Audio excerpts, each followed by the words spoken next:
On December 26, 1991, the Soviet flag was lowered over the Kremlin for the final time.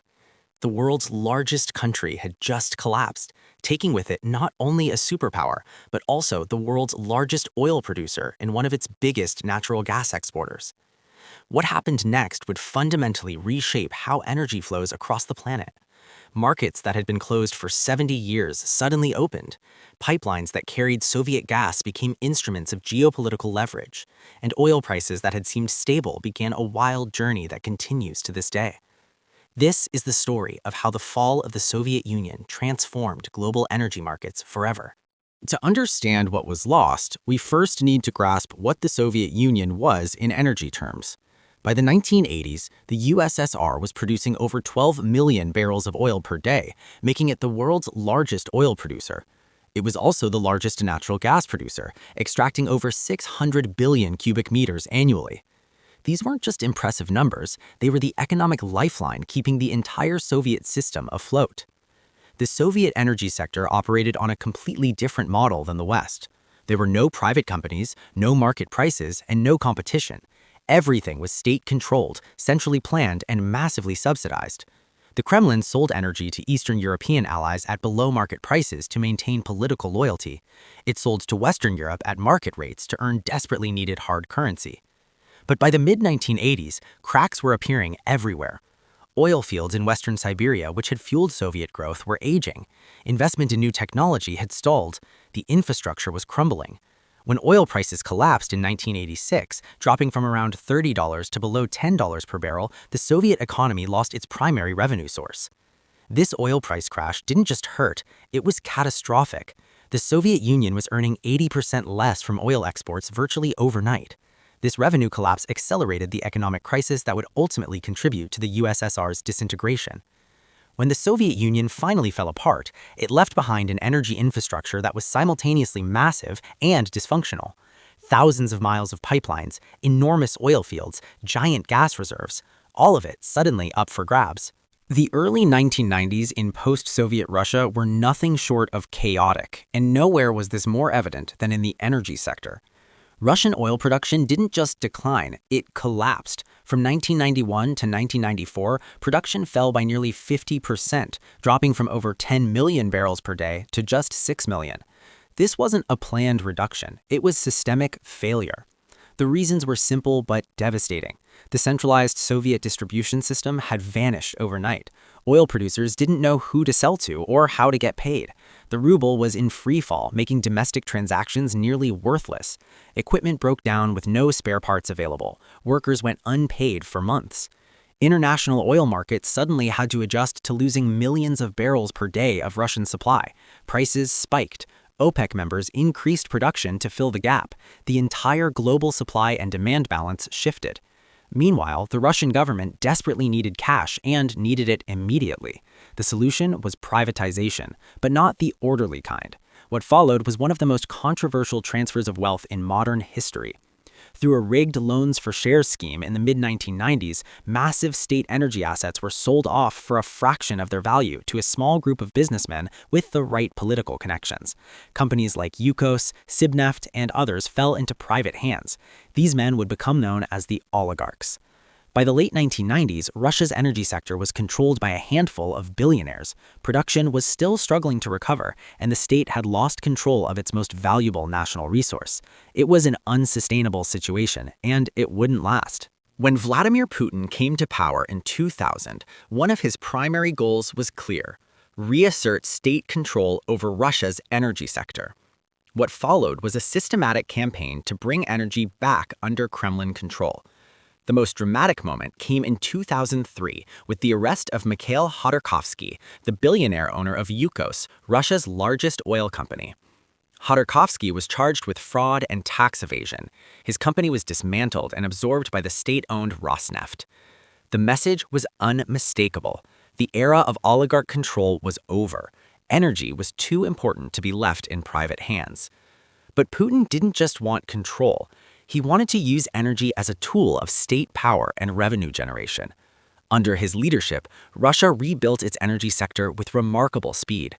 By 2007, Russian oil production had recovered to Soviet-era levels. Natural gas exports to Europe were increasing.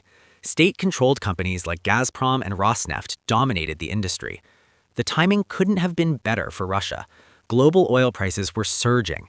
In 2000, oil traded around $25 per barrel. By 2008, it had reached $140. This price boom flooded Russian coffers with cash, funding everything from military modernization to improved living standards. Russia was back as an energy superpower, but this time it was consciously using energy as a geopolitical weapon in ways the Soviet Union never had. While Russia was consolidating control, Europe was making a fateful decision to become increasingly dependent on Russian energy. During the Cold War, Western Europe had imported Soviet gas, but always with caution and diversification. After the Soviet collapse, this caution gradually faded. Russian gas was cheap, abundant, and arrived through an ever-expanding network of pipelines. Why not rely on it more heavily? By the 2010s, some European countries were getting over 50% of their natural gas from Russia. Germany, the continent's largest economy, was particularly dependent. The construction of new pipelines like Nord Stream, which ran directly from Russia to Germany under the Baltic Sea, only deepened this reliance. Russia used this dependence strategically. During disputes with Ukraine in 2006 and 2009, Gazprom cut off gas supplies. Since much of Europe's Russian gas transited through Ukraine, Europeans found themselves shivering in midwinter as collateral damage in a post-Soviet power struggle. These gas cutoffs sent shockwaves through European capitals. They exposed the vulnerability of relying on a single supplier, especially one that was becoming increasingly authoritarian and willing to use energy as political leverage. Yet despite these warning signs, European dependence continued to grow. The construction of Nord Stream 2, a second pipeline under the Baltic Sea, became one of the most controversial energy projects in European history. The United States warned it would give Russia too much leverage over Europe. Eastern European countries like Poland and the Baltic states were terrified, but Germany and Russia pressed ahead anyway, arguing it was purely a commercial project. This dependence would come to a head in 2022, but we'll get to that. The Soviet collapse didn't just affect Russia. It also unleashed the energy potential of Central Asia and the Caspian region. Kazakhstan, Azerbaijan, and Turkmenistan had been energy-producing Soviet republics. When they became independent countries, they suddenly had vast oil and gas reserves to develop and export on their own terms. The Caspian Sea became the focus of intense international interest. Western oil companies rushed in to sign contracts with newly independent governments. The promise was enormous. Some analysts called it the new Middle East, with reserves potentially rivaling the Persian Gulf. The reality was more modest, but still significant.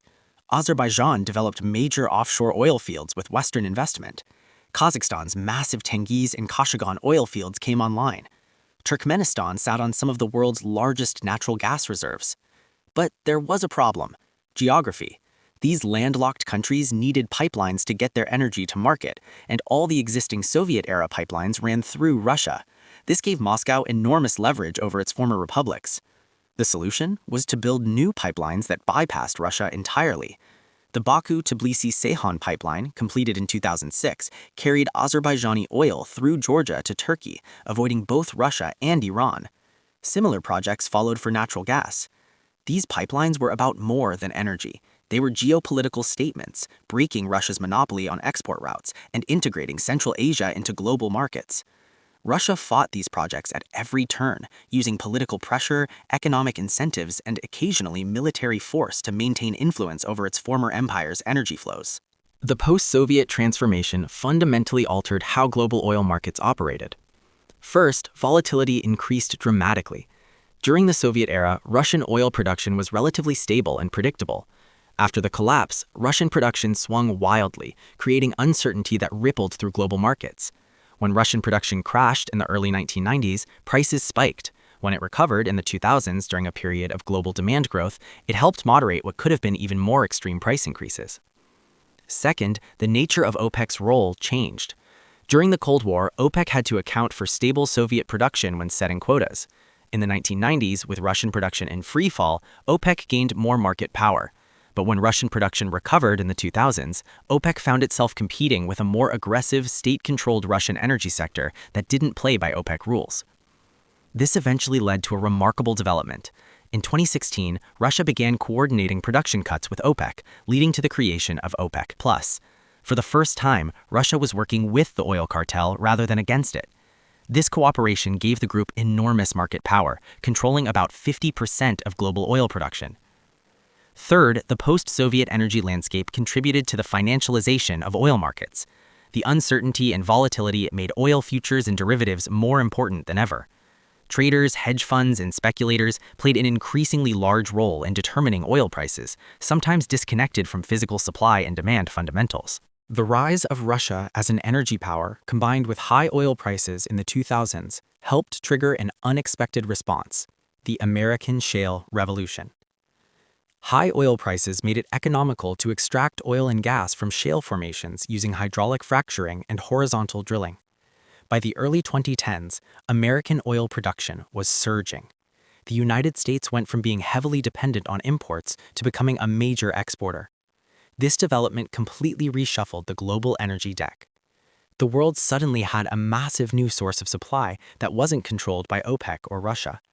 American liquefied natural gas began competing with Russian pipeline gas in European markets.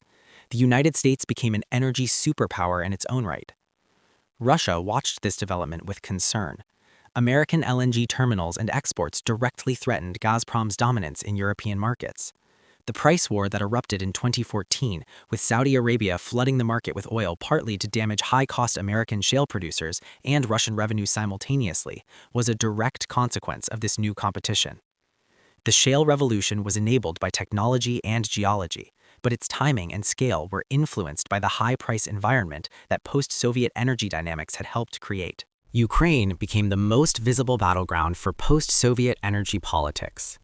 The country was crucial for two reasons. First, it had been a major industrial hub of the Soviet Union with significant energy infrastructure. Second, approximately 80% of Russian gas exports to Europe transited through Ukrainian pipelines.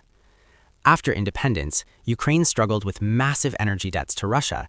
It also siphoned off gas from the transit pipelines without paying, arguing that Russia owed it for transit fees. The situation was a tangled mess of post-Soviet economic chaos. Russia used gas pricing and supply as tools to influence Ukrainian politics. When Ukraine elected pro-Western governments, gas prices mysteriously increased. When pro-Russian politicians took power, prices fell. The 2006 and 2009 gas cutoffs were the most dramatic examples, leaving Ukrainians without heat in midwinter and exposing Europe's vulnerability.